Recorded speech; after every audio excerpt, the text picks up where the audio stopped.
నమస్కారం, శుభదినం కార్యక్రమానికి స్వాగతం. మరి నేటి కార్యక్రమంలో భాగంగా మనతో పాటు ఉన్నారు విశ్వవిద్యాలయ అగ్రశ్రేణి తొలి మహిళ జ్యోతిష్య వాస్తుశాస్త్ర పట్టభద్ర పంచాంగకర్త జ్యోతిష్య మహోపాధ్యాయ జ్యోతిష్య శాస్త్రంలో PhD గోల్డ్ మెడలిస్ట్ కూడా అయినటువంటి డాక్టర్ ఈడ్పుగంటి పద్మజారాణి గారు మనతో పాటు ఉన్నారు. మరి వారితో మాట్లాడదాం. నేటి రాశిఫలాల వివరాలు వారి మాటల్లోనే అడిగి తెలుసుకుందాం. నేటి పంచాంగం. అమ్మ, మరి నేటి పంచాంగం వివరాలు తెలియజేస్తారా? 22/6/2025 శ్రీ విశ్వవసునామ సంవత్సర ఉత్తరాయణం జ్యేష్ఠమాసం కృష్ణపక్షం ఆదివారం. సూర్యోదయం ఉదయం 5:24, సూర్యాస్తమయం సాయంత్రం 6:35. తిథి ద్వాదశి రాత్రి తెల్లవారుజామున 1:21 వరకు. నక్షత్రం భరణి సాయంత్రం 5:38 వరకు. యోగాలు సుకర్మ సాయంత్రం 4:57 వరకు. కరణము కౌలవ మధ్యాహ్నం 2:56 వరకు. కరణము తైతిల రాత్రి తెల్లవారుజామున 1:21 వరకు. రాహుకాలం సాయంత్రం 4:56 నుంచి 6:35 వరకు. గుళిక కాలం మధ్యాహ్నం 3:17 నుంచి 4:56 వరకు. యమగండం ఉదయం 11:59 నుంచి 1:38 వరకు. అభిజిత్ ముహూర్తం ఉదయం 11:33 నుంచి 12:26 వరకు. దుర్ముహూర్తం సాయంత్రం 4:49 నుంచి 5:42 వరకు. అమృతకాలం మధ్యాహ్నం 1:16 నుంచి 2:44 వరకు. వర్జ్యం రాత్రి తెల్లవారుజామున 4:27 నుంచి 5:54 వరకు. ఇది నేటి పంచాంగం. నేటి రాశి ఫలాలు. మేషరాశి.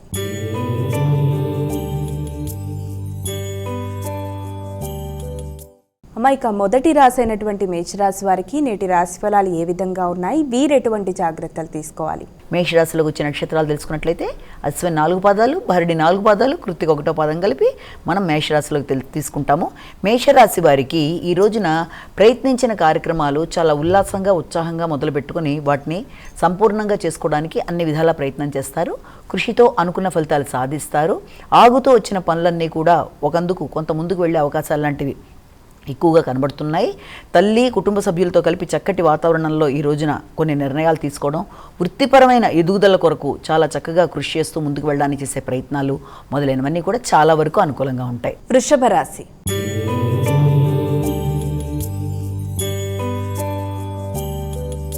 అమ్మాయిక వృషభ రాశి వారికి నేటి రాశి ఫలాలు ఎలా ఉన్నాయి? వృషభ రాశిలోకి వచ్చే నక్షత్రాలు తీసుకున్నట్లయితే కృత్తిక 3, మిగిలిన 3 పాదాలు, రోహిణి 4 పాదాలు, అలాగే మృగశిర 1-2 పాదాలు. ఇది వృషభ రాశిలోకి వచ్చే నక్షత్రాలు. వృషభ రాశి వారికి ఈ రోజున ఆకస్మికమైన ఖర్చులు అధికంగా ఉంటాయి. అలాగే ముఖ్యులైన వ్యక్తులతో, అంటే ఆత్మీయులైన మిత్రులు కావచ్చు, లేకపోతే తోబుట్టువులతో కానీ ఎలాంటి ఘర్షణాత్మకమైన వాతావరణం లేకుండా చాకచక్యంగా పనులు నిర్వర్తించుకుంటూ ముందుకు వెళ్ళాలి. అంటే ఘర్షణలకు తావివ్వకూడదు.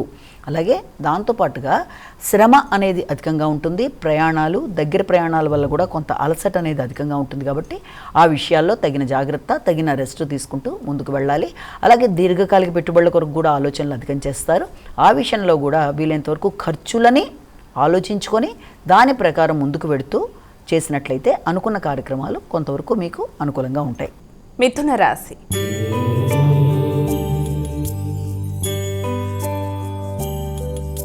అమ్మాయిక తదుపరి రాశి అయినటువంటి మిథున రాశి వారికి నేటి రాశి ఫలాలు ఎలా ఉన్నాయి? మిథున రాశిలోకి వచ్చిన నక్షత్రాలు తీసుకున్నట్లయితే మృగశిర 3-4 పాదాలు, అలాగే ఆరుద్ర 1-2-3-4 పాదాలు, పునర్వస్సు 1-2-3 పాదాలు కలిపి మనకి ఈ యొక్క మిథున రాశిలోకి వస్తాయి. ఈ మిథున రాశి వాళ్ళకి ఆశించిన కార్యక్రమాలు చాలా వరకు అనుకూలంగా ఉంటాయి. ఎదురు చూస్తున్న విషయాలలో అన్నీ కూడా మీరు ఆశించిన విధంగా ముందుకు వెళ్ళడానికి అనుకూలత అనేది ఏర్పడడం, సంతానపరమైన విషయాల్లో అభివృద్ధి, వారికి అంతేకాకుండా ఎక్కడ పెట్టుబడుల కొరకు కానీ ఇన్వెస్ట్మెంట్స్ కోసం కానీ మీరు చేసే ప్రయత్నాల్లో అవి కూడా చాలా వరకు మీరు ఆశించిన విధంగా దానికి తగిన చర్చలు జరగడం, దూర ప్రదేశాల్లో ఉండే ముఖ్యులు అంటే ఆత్మీయులు కానీ లేకపోతే చిన్ననాటి మిత్రులతో కానీ చర్చలు చేయడం, మీ యొక్క నెట్వర్క్ని పెంచుకుంటూ ముందుకు వెళ్ళడం, సోషల్ మీడియాలో మీ యొక్క ఆధిపత్యాన్ని చూపిస్తూ ముందుకు వెళ్ళే అవకాశాలు లాంటివి కనబడుతున్నాయి. కర్కాటక రాశి.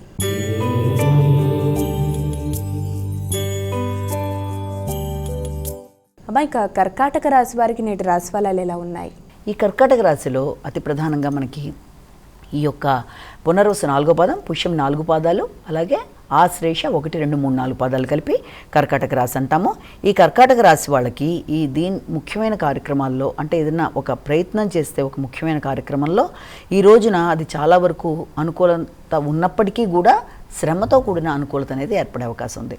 ముఖ్యంగా అది వృత్తిపరమైన విషయాల్లో కానీ లేకపోతే మీరు ఏదన్నా ఇంతవరకు ఏదైనా ఒక కార్యక్రమాన్ని చేసి ఆపినట్లయితే దాన్ని ఇంకొంత ముందుకు జరపడానికి మీరు చేసే కార్యక్రమాల్లో కానీ అది కొంతవరకు అనుకూలంగా ఉంటుంది. అలాగే గృహ వాహన విషయాల్లో కూడా ఈ రోజున కొన్ని కీలకమైన ఆలోచనలు చేయడం అనేది, అలాగే దాంతోపాటుగా రావాల్సిన లాభాల విషయంలో కూడా వృత్తిపరమైన విషయాలలో ఆదాయ సంబంధమైన అంశాలలో ఈ రోజున వాటికి సంబంధించి చర్చలు చేస్తారు. సింహరాశి.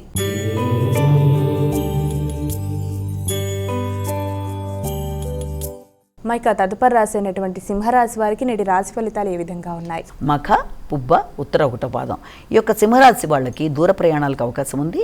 ఉన్నత విద్య కొరకు దూర ప్రదేశాల్లో విద్య కొరకు ప్రయత్నం చేసేవారికి ఈ రోజున మిశ్రమ ఫలితాలు ఉన్నప్పటికీ కూడా ఉన్నత విద్య కొరకు ఎక్కువ ప్రయత్నాలు చేస్తూ ముందుకు వెళ్ళడానికి ప్రయత్నం చేస్తారు. దానికి సంబంధించిన ఖర్చులు అనేవి అధికంగా ఉంటాయి. విద్యాపరమైన విషయాలలోనూ దూర ప్రయాణాలకు సంబంధించిన విషయాల్లోనూ తండ్రి యొక్క ఆరోగ్యం, పుణ్యానికి సంబంధించిన అంశాలు మొదలైన వాటికి సంబంధించిన విషయాలలో ఖర్చు అనేది గోచరిస్తుంది. కన్యా రాశి.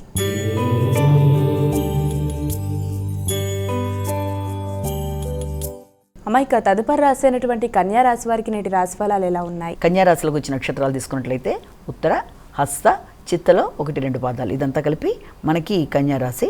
కన్యా రాశి వాళ్ళకి ముఖ్యమైన కార్యక్రమాల్లో వాయిదా పడే అవకాశం ఉన్న రీత్యా వీలైనంత వరకు ఏదైనా వాయిదా పడినా, లేకపోతే ముఖ్యమైన ప్రయాణాలు కావచ్చు, ముఖ్యమైన విషయాలు కావచ్చు, ఏదైనా ఆశించిన విషయాలలో కొంత జాప్యం అంటే కొంత లేట్ అవ్వడం లాంటివి జరగడం కానీ, దానివల్ల కొంత ఘర్షణగా ఉండడం మొదలైన వాటికి అవకాశం ఉంది. అలాగే కొంతమందికి ఏదైనా హయ్యర్ ఎడ్యుకేషన్ కోసం ట్రై చేసే వారికి, ఉన్నత విద్య మాత్రమే కాకుండా ఇంకా ఆ తర్వాత ఫర్దర్ ఎడ్యుకేషన్ కోసం ప్రయత్నం చేసే వాళ్ళకు కూడా ఆకస్మికమైన లాభం అనేది దానికి సంబంధించిన విషయాల్లో కనబడుతుంది.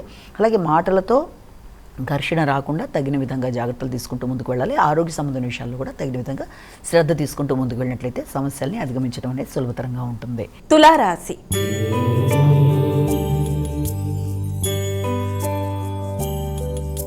అమ్మాయిక తదుపరి రాశి అయినటువంటి తులారాశి వారికి నేటి రాశి ఫలితాలు ఎలా ఉన్నాయి? ఈ తులారాశిలోకి మనకి చిత్తా, స్వాతి, విశాఖ 3 పాదాలు. తులారాశి వాళ్ళకి సాంఘిక సంబంధాల విషయం చాలా అనుకూలంగా ఉంటుంది. భాగస్వామి వ్యవహారాలు కూడా చాలా వరకు అనుకూలంగా ఉంటాయి. జీవిత భాగస్వామితో కలిపి కొన్ని కీలకమైన నిర్ణయాలు తీసుకుంటారు. సోషల్ సంబంధాలు అంటే సాంఘిక సంబంధాలతో పాటుగా మైత్రి బంధాలు అనేవి బలపడతాయి. ముఖ్యంగా వృత్తికి సంబంధించిన విషయాల్లో కానీ, మీ వ్యాపార సంస్థలకు సంబంధించిన విషయాల్లో, వ్యాపార కార్యక్రమాలకు సంబంధించిన విషయాల మీద ఎక్కువ శాతం దృష్టి సారిస్తూ దాని అభివృద్ధి కొరకు ఎక్కువ పాటుపడతారు. నూతన విధానంలో మీ ఆలోచన సరళిలో వ్యాపార విస్తరణ కొరకు ప్రయత్నాలు అనేవి చేస్తారు. వృశ్చిక రాశి.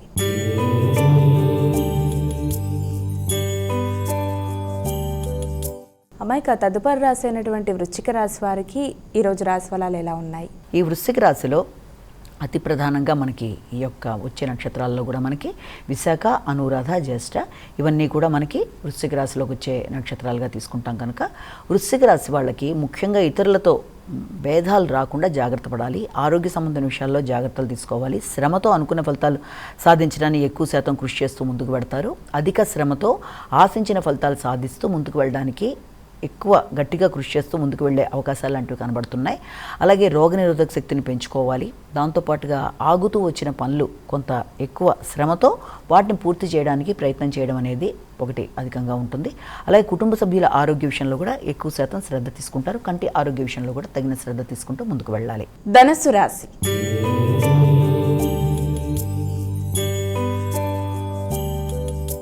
అమ్మాయిక ధనుస్సు రాశి వారికి నేటి రాశి ఫలాలు ఎలా ఉన్నాయి? ధనుస్సు రాశిలోకి వచ్చిన నక్షత్రాలను కనుక మనం ప్రధానంగా తీసుకున్నట్లయితే ఈ ధనుస్సు రాశిలో మనకి ముఖ్యంగా ఈ నక్షత్రాల్లో మనకి తీసుకునేది మూల, పూర్వషాఢ, ఉత్తరాషాఢ 1వ పాదం ఇవన్నీ కూడా ధనుస్సు రాశిలోకి వచ్చిన నక్షత్రాలు. ధనుస్సు రాశి వాళ్ళకి సంతానపరమైన విషయాల్లో కానీ, లేకపోతే ముఖ్యంగా ఏదైనా ప్రయాణాలకు సంబంధించిన విషయాల్లో, ఇతరులకు ఏదైనా బహుమానాలు ఇచ్చే నిమిత్తం కానీ ఆకస్మికంగా అధిక ఖర్చులయ్యే అవకాశం ఉంది. అంటే సంతాన అభివృద్ధి కొరకు మీరు తీసుకునే నిర్ణయాలలో ఏదైనా పెట్టుబడుల కొరకు కానీ, లేకపోతే ఏదైనా ఇన్వెస్ట్ చేసే విషయంలో వారి యొక్క అభివృద్ధి కొరకు మీరు చేసే కీలకమైన నిర్ణయాల విషయంలో కానీ, అలాగే ఏదైనా భాగస్వామి వ్యవహారాల్లో ఏదైనా పెడదాం అనుకున్న పెట్టుబడులు వాటికి సంబంధించిన చర్చలు లాంటివి జరగడము, అలాగే విదేశీ సంబంధమైన విషయాల్లో కూడా కొన్ని కీలకమైన ఆలోచనలు చేయడం అనేది మొదలైన వాటికి ఆస్కారం అనేది ఉంది. అలాగే దాంతోపాటుగా శ్రమతో అనుకున్న పనులు సాధించడానికి ఎక్కువ శాతం కృషి చేస్తూ ముందుకు వెళ్ళడానికి ఆస్కారం అనేది మనకి కనబడుతుంది. మకర రాశి.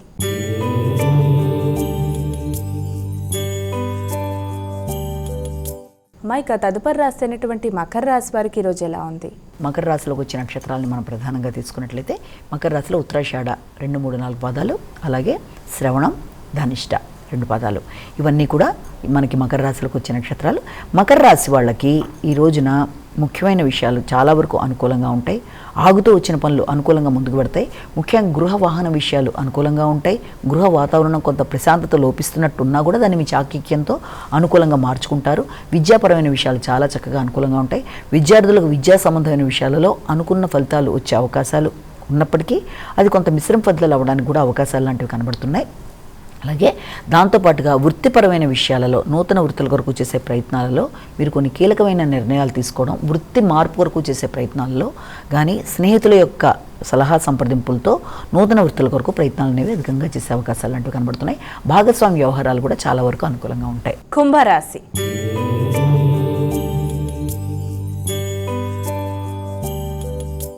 మైక తదుపరి రాశి అయినటువంటి కుంభరాశి వారికి ఈరోజు ఎలా ఉంది? కుంభరాశిలోకి వచ్చిన నక్షత్రాలను కనుక మనం తీసుకున్నట్లయితే ముఖ్యంగా ఈ యొక్క ధనిష్ట, శతభిషం, పూర్వభద్ర 3 పాదాలు. కుంభరాశి వారికి ముఖ్యంగా ప్రయాణాలు, దగ్గర ప్రయాణాలకు అవకాశం ఉంది. కమ్యూనికేషన్ ప్రాబ్లం లేకుండా అన్నిటిని అధిగమిస్తూ ముందుకు పెడతారు. అలాగే పోటీ పరీక్షల్లో నెగ్గడానికి ప్రయత్నాలు చేస్తారు. ఇతరుల మీద విజయం సాధించడానికి ఎక్కువ శాతం కృషి చేస్తారు. అలాగే శ్రమతో అనుకున్న ఫలితాలు సాధిస్తూ నిర్ణయ సామర్థ్యాన్ని పెంచుకుంటూ ముందుకు వెళ్ళడానికి చేసే కృషి చాలా వరకు మీకు అనుకూలంగా ఉంటుంది. ఆ నేపథ్యంలో మీకు తల్లిదండ్రుల యొక్క సలహా సంప్రదింపులతో పాటు వాళ్ళ సపోర్ట్ కూడా మీకు లభ్యమవుతుంది. అలాగే గృహ వాతావరణం మీకు అనుకూలంగా ఉండడం, స్థిరమైన నిర్ణయాలు తీసుకుంటూ మీరు ముందుకు వెళ్ళడం మొదలైన వాటికి ఆస్కారం ఉంది. మీనరాశి.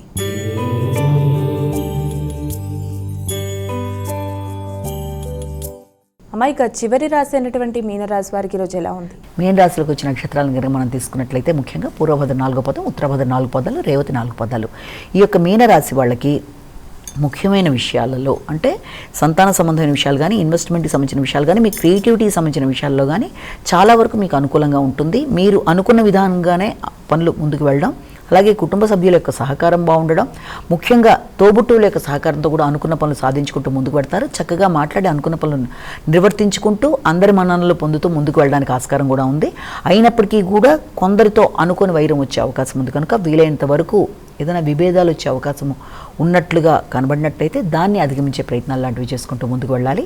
సంతానపరమైన విషయాల్లో కూడా మీరు ఆశించిన అభివృద్ధి అనేది కనబడే అవకాశం కనబడుతుంది.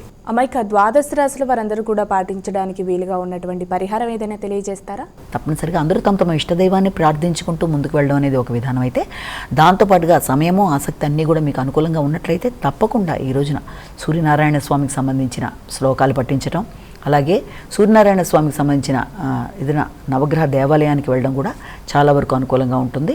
అయితే దాంతోపాటుగా అవకాశం ఉన్నట్లయితే ఆదిత్య హృదయం చేసుకున్నా లేకపోతే విన్నా కూడా అది చక్కటి ఫలితాన్ని ఇస్తుంది కనుక అవకాశం ఉన్నవాళ్ళు ఇవి కూడా అనుకూలంగా లేనట్లయితే ఇంకా అవకాశం ఉంటే మనకు ప్రత్యక్షంగా కనబడే భగవంతుడి కనుక ఆయనకి ప్రతిరోజులాగా ఈ రోజున కూడా ఒక సూర్య నమస్కారాలు లాంటివి చేసుకోవడం అనేది ఇవన్నీ కూడా చాలా చక్కటి మంచి ఫలితాలు ఇస్తాయన్న విషయాన్ని మనం జ్ఞాపకం పెట్టుకోవాలి.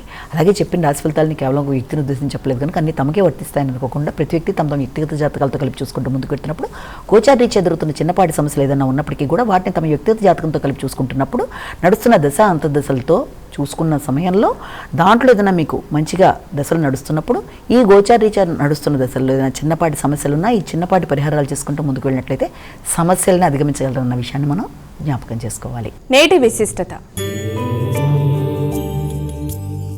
నేటి వైశిష్యంలో భాగంగా ఈ రోజున మనం చెప్పుకుంటున్న టాపిక్ ఏంటంటే ఇక మనకి ఆషాఢ మాసం రాబోతోంది.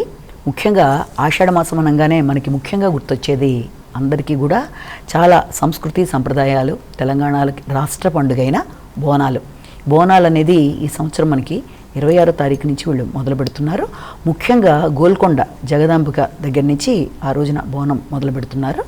సాధారణంగా బోనాలు అనేది సంస్కృతి సంప్రదాయాల్లో తెలంగాణలో ఒక రాష్ట్ర పండుగగా, చాలా విశేషమైన పండుగగా, చాలా ఆనందదాయకంగా జరుపుకునే పండుగగా మనం చెప్తాం కనుక ఈ బోనాలకు సంబంధించిన విశిష్టత, ఆ యొక్క పండుగ యొక్క నేపథ్యం గురించి, అలాగే ఆ పండుగలో స్టెప్స్ అంటే ఏం చేస్తారో ఆ పండుగ సందర్భంగా అన్న విషయాలు మొదలైన విషయాల గురించి కొంతవరకు క్లుప్తంగా చెప్పుకోవడానికి మనం ప్రయత్నం చేద్దాం. సాధారణంగా బోనాలు అనేది అమ్మవారికి సంబంధించి అంటే మహాకాళి ఆవిడకి సంబంధించినట్టుగా మనం ఈ పండుగను చేసుకోవడం. ముఖ్యంగా స్త్రీలందరూ అంటే మొత్తం ఆడబడుచులందరూ చాలా ఆనందంగా జరుపుకునే ఒక పెద్ద పండగ ఇది, ఈ బోనాల పండుగ. వర్షాకాలం రాబోతున్నప్పుడు మనకి ఆ వర్షాకాలంలో వచ్చే అనారోగ్యాల్ని అధిగమించడానికి, అంటే సైంటిఫిక్ రీజన్స్ ప్రకారం తీసుకున్నా కూడా ఎలాంటి అనారోగ్యాలనైనా అధిగమించడానికి ముందుగా అమ్మవారిని మనం ప్రార్థించి, అంటే దాదాపుగా ఈ 26వ తారీఖు నుంచి నెక్స్ట్ మంత్ 24 దాకా దీన్ని వాళ్ళు కండక్ట్ చేస్తూ, అంటే ఆషాఢ మాసం మొదటి రోజు నుంచి చివరి రోజు దాకా చక్కగా ఈ బోనాల పండుగ మొట్టమొదటిగా గోల్కొండ కోటలో మొదలుపెట్టి జగదాంబికకి మొదటి బోనంలా మొదలుపెట్టుకొని ఆ తర్వాత ప్రతిసారి ఇంకా స్టెప్ బై స్టెప్, ఆ తర్వాత వాళ్ళు వెళ్ళేది ఇంకా బల్కంపేట కళ్యాణం, ఆ తర్వాత వచ్చేప్పటికి ఉజ్జయిని మహంకాళిది, అలాగే రంగం, ఆ తర్వాత వచ్చేటప్పటికి మనకి లాల్ దర్వాజాకు వచ్చేప్పటికి సింహవాహిని అమ్మవారికి చేసుకోవడం, ఆ తర్వాత అక్కన్న మాదన్న అక్కడ కూడా మనకి ఈ బోనాలది చేసుకోవడం, ఇదే కాకుండా శాలిబండ ముచ్చాలమ్మ, ఇలా ఇంకా వివిధ ప్రదేశాల్లో దాదాపుగా 28 ప్రధాన దేవాలయాల్లో ఇది చేయడానికి ఇక్కడ మనకి మొదలవుతుంది రేపు 26వ తారీఖు నుంచి. అయితే అసలు ఈ బోనాలు అన్న విషయాన్ని కనుక మనం చూసినట్లయితే వానాకాలానికి ప్రారంభంలో వ్యక్తులకు అనేక రకాలైన ఇబ్బందులు అనేవి కలుగుతూ ఉంటాయి. కాబట్టి అనారోగ్యాలను అధిగమించడానికి కూడా ఇది ఒక చక్కటి పండుగగా కూడా మనం భావిస్తాం. అంతేకాకుండా 1813 సంవత్సరంలో కనుక మనం తీసుకున్నప్పుడు సికింద్రాబాద్ తర్వాత ఈ యొక్క హైదరాబాద్ జంట నగరాల్లో ఈ పండుగని ప్రారంభించుకున్న సందర్భంలో ఆ సమయంలో అక్కడ మనకి ప్లేగు అనేది చాలా ప్రబలిపోవడం, దానివల్ల చాలా రకాలైన ఇబ్బందులు ఎదుర్కొన్నప్పుడు ఇక్కడి నుంచి కొంతమంది ఉజ్జయినిలో బెటాలియన్, అంటే సైనిక బెటాలియన్ అక్కడ ఉన్న వాళ్ళు అది చూసి అక్కడ అమ్మవారిని ప్రార్థించి ఉజ్జయిని మహంకాళి అంటారు ఆవిడ్ని, అక్కడ మధ్యప్రదేశ్లో ఉండడం జరిగింది. మహాకాళేశ్వరని కూడా అంటారు, ఆయన జ్యోతిర్లింగాల్లో ఒకటి. అలాగే అక్కడ అమ్మవారిని ప్రార్థించి అమ్మవారి యొక్క కరుణ కోసం, కరుణా కటాక్షాల కోసం ఇదయ్యి ఎప్పుడైతే ఇక్కడ కనుక ఇలాంటి సమస్యలు తగ్గుతాయో అమ్మవారిని తెచ్చి ఇక్కడ ప్రతిక్షేపిస్తా అని చెప్పి అనుకోవడం, అన్నట్టుగానే తీసుకొచ్చి అమ్మవారిని ఇక్కడ పెట్టడం, తద్వారా ఈ రకమైన అనారోగ్యాలని అధిగమించినట్టుగా అందరికీ ఆ రకమైన విశ్వాసంతో అమ్మవారికి ప్రతి సంవత్సరం బోనాలు చేయడం అనేది ఇది చేస్తారు.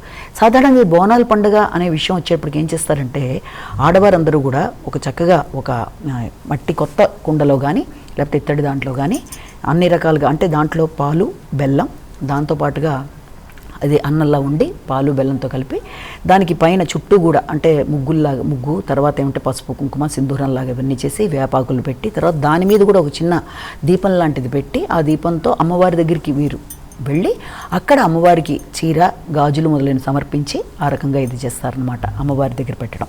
అయితే ఆ రకంగా పెట్టడంలో ఏంటంటే అమ్మవారు సాధారణంగా ఆషాఢ మాసం అనగానే వీరు ఎలా భావిస్తారంటే ఆడపడుచు ఇంటికి వచ్చినట్టుగా, అమ్మవారు పుట్టింటికి వచ్చినట్టుగా భావించి చక్కగా విశేషంగా ఈ నెలంతా కూడా చక్కగా ఇవి చేయడం అనేది అమ్మవారికి సంబంధించి డిఫరెంట్ ప్లేసెస్లో డిఫరెంట్గా ఈ యొక్క బోనాలు అన్న మాట అంటేనే భోజనం, అంటే భోజనం అనేది ప్రకృతి అయితే ఈ బోనాలు అనేది దాని యొక్క వికృతి. అంటే బోనాలు అంటే విశ్వమాతకి మనం మన యొక్క ఇది సమర్పించుకుంటున్నాము, అమ్మవారి కరుణా కటాక్షాల కోసం సమర్పించుకుంటున్నాము. మహాకాళి ఆవిడికి రకరకాల పేర్లతో ఆవిడ పిలుస్తారు, అంటే మైసమ్మ అని, తర్వాత కట్టమ్మని, తర్వాత అంకాలమ్మ, డొక్కాలమ్మ, తర్వాత దాంతోపాటుగా నూకాలమ్మ అనే పేరుతోనూ రకరకాల పేర్లు, అంటే పెద్దమ్మ, తర్వాత మారెమ్మ, ఇలా విభిన్నమైన పేర్లతో అమ్మవారిని కొలుచుకొని రకరకాల పేర్లలో రకరకాల దేవాలయాల్లో ఆవిడ్ని విశేషంగా కీర్తించి అమ్మవారికి ఇవన్నీ సమర్పిస్తారు. అయితే ఆ బోనాల పండుగలో కూడా వీళ్ళు ఏం చేస్తారంటే ఇంకా ఇదంతా కూడా వీళ్ళు సిస్టమేటిక్గా ఎలా పెడుతుందంటే ఫస్ట్ వాళ్ళు చేసేది మనకి గోల్కొండలో చేస్తారు కాబట్టి ఈ గోల్కొండ బోనాల్లో వాళ్ళు మొదలుపెట్టినప్పుడు జగదాంబికకి చేసినప్పుడు ఏంటి చాలామంది స్త్రీలందరిలో కూడా అమ్మవారి అంశలా భావించి వాళ్ళు ఈ బోనం తీసుకుని పెడుతున్నప్పుడు అక్కడ వారిలో ఆ అంశ లాంటిది ఉండడంతో వాళ్ళలో ఆ ఉగ్రరూపం లాంటిది వచ్చిందన్న భావనతో అక్కడ దేవాలయం సమీపించినప్పుడు అక్కడ వాళ్ళు చాలామంది కాళ్ళ మీద నీళ్లు పోసి వాళ్ళని ఉగ్ర శక్తిని చల్లార్చడానికి కూడా ప్రయత్నం చేయడం అనేది ఒకటి ఉంటుంది. అంతేకాకుండా ఈ బోనాల సమయంలో వీళ్ళు ఏం చేస్తారంటే వరుసగా ఈ దేవతని ఆరాధిస్తున్నప్పుడు మొట్టమొదట బోనాలు, తర్వాత ఈ బోనాలకి అమ్మవారి కోసం ఈ యొక్క ఆహారాన్ని భోజనాన్ని తయారు చేసి తల మీద పెట్టుకొని దాని మీద ఒక దీపాన్ని కూడా పెట్టుకొని ఆ దీపం వెలుగులో ముందుకు వెళ్ళాలి ఎలాంటి ఇబ్బంది లేకుండా అన్న కాన్సెప్ట్ ఒకటి. అలా వాళ్ళు ముందుకు వెళ్తున్న సందర్భం అదొకటి. దాని తర్వాత కంటిన్యూషన్ ఏంటంటే అక్కడ పలహార బండ్ అని ఒకటి చేస్తారు, తర్వాత విందు అనేది ఒకటి ఉంటుంది. దీంట్లో ఇంకా స్పెషల్ పర్సన్గా ఎవరిని చెప్తారంటే పోతురాజు, అంటే అమ్మవారి తమ్ముడుగా భావించి పోతురాజు గురించి ఒకటి చెప్పడం జరుగుతుంది. ఇక్కడ అతను అక్కడ రకరకాల విన్యాసాలు చేస్తూ పలహార బండితో పాటు సమానంగా పెడుతున్నాడు. తర్వాత రంగం అనేది ఒకటి ఉంటుంది, అక్కడ ఒక స్త్రీ వచ్చి భవిష్యత్ చెప్పడం అనేది అదొకటి. తర్వాత దాని తర్వాత మనకు వచ్చేది నెక్స్ట్ స్టెప్ వచ్చేటప్పటికి రంగం తర్వాత ఘట్టం. ఈ ఘట్టం అని అంటే ఏంటంటే ఒక కలశ రూపంలో అమ్మవారిని ఇది చేసి అది మొదటి రోజు నుంచి చివరి రోజు దాకా దాన్ని పూజించుకొని తర్వాత అందరూ కలిసి ఈ యొక్క అన్ని ప్రదేశాల్లోంచి అందరూ కూడా నయాపూల్ దాకా లాల్ దర్వాజా నుంచి నయాపూల్ దాకా ఈ ఘటనలో అంటే అక్కడ మెయిన్ దానికి నాయకత్వం వహించేది అంటే అక్కన్న మాదన్న ప్రదేశాల్లో ఉండేవాళ్ళు అంటే అక్కన్న మాదన్న బోనాలు సంబంధించిన దాన్ని నాయకత్వం వహిస్తారు. అక్కడ దాకా తీసుకెళ్ళి ఆ నయాపూల్ దగ్గర చాలా విశేషంగా దాన్ని మళ్ళీ నిమజ్జనం చేసినట్టు ఇలాగా చాలా విశేషంగా ఈ యొక్క బోనాల పండుగ అనేది ఉండడం, స్త్రీలందరూ చాలా సంతోషంగా కుటుంబంతో కలిపి విందు ఆరగించి దేవుడికి నైవేద్యం పెట్టి పలహార బండ్లు చిన్న చిన్న కాగిత పడవలు లాంటివి అవి చేసి అవన్నీ కూడా అందంగా అలంకరించి అవి దేవుడి దగ్గర తీసుకెళ్ళడం ఇలా చాలా విశిష్టత చాలా విభిన్నంగా ఆరోగ్యానికి సంబంధించిన పండుగ కూడా దీన్ని చెప్తారు. వర్షాకాలంలో వచ్చే వర్షం వల్ల అనేక రకాలైన అనారోగ్యాలు వ్యక్తులకు వస్తున్నప్పుడు వాటిని అధిగమించడానికి ఈ వేప ఆకుల వల్ల కానీ లేకపోతే పసుపు నీళ్లు జల్లడం వల్ల కానీ ఎందుకంటే మొత్తం ఎక్కడెక్కడైతే ఇది చేస్తున్నారో అక్కడ మనకి ఈ యొక్క వేప ఆకులకు సంబంధించి తర్వాత పసుపులు రాసి గడపలకి చాలా చక్కగా ఇవన్నీ ఎప్పుడైతే ఉంటాయి ఇవి యాంటీసెప్టిక్గా యాంటీబయాటిక్గా ఉపయోగపడతాయి కనుక ఇన్ని రకాలుగా ఆరోగ్యానికి సంబంధించి వర్షాకాలంలో క్రిమికీటకాలకి దూరంగా ఉండేట్టు అక్కడ వేసే గుగ్గిలం వల్ల కూడా అనారోగ్యాలని రూపుమాపేట్టుగా వీటన్నిటికీ ఒక ఇదిగా దీన్ని చెప్తారు కనుక అటు ఆరోగ్యానికి సంబంధించిన పండుగ, ఆడబడుచులకు సంబంధించిన పండుగ, సంస్కృతికి ప్రతీక, మన రాష్ట్ర పండుగగా చేసుకునే ఈ యొక్క విభిన్నమైన ఈ బోనాల పండుగ ఈ నెలంతా కూడా విశేషంగా అందరూ కూడా కళకళలాడుతూ దేశ విదేశాల నుంచి కూడా వ్యక్తులు వచ్చి దీంట్లో పాల్గొని ఆ బోనాల పండుగని అతి గొప్పగా ఎంతో అందంగా చేసుకోవడం అనేది సంప్రదాయంగా వచ్చింది కనుక ఆ బోనాల పండుగ ప్రభావం రేపు 26వ తారీఖు నుంచి మొదలవుతుంది కనుక మరొకసారి అందరికీ కూడా బోనాల పండుగ శుభాకాంక్షలు. మరి వీక్షించారుగా ఇది ఇవాల్టి శుభదినం కార్యక్రమం. రేపటి కార్యక్రమంలో మళ్ళీ కలుద్దాం. అంతవరకు సెలవు. నమస్కారం.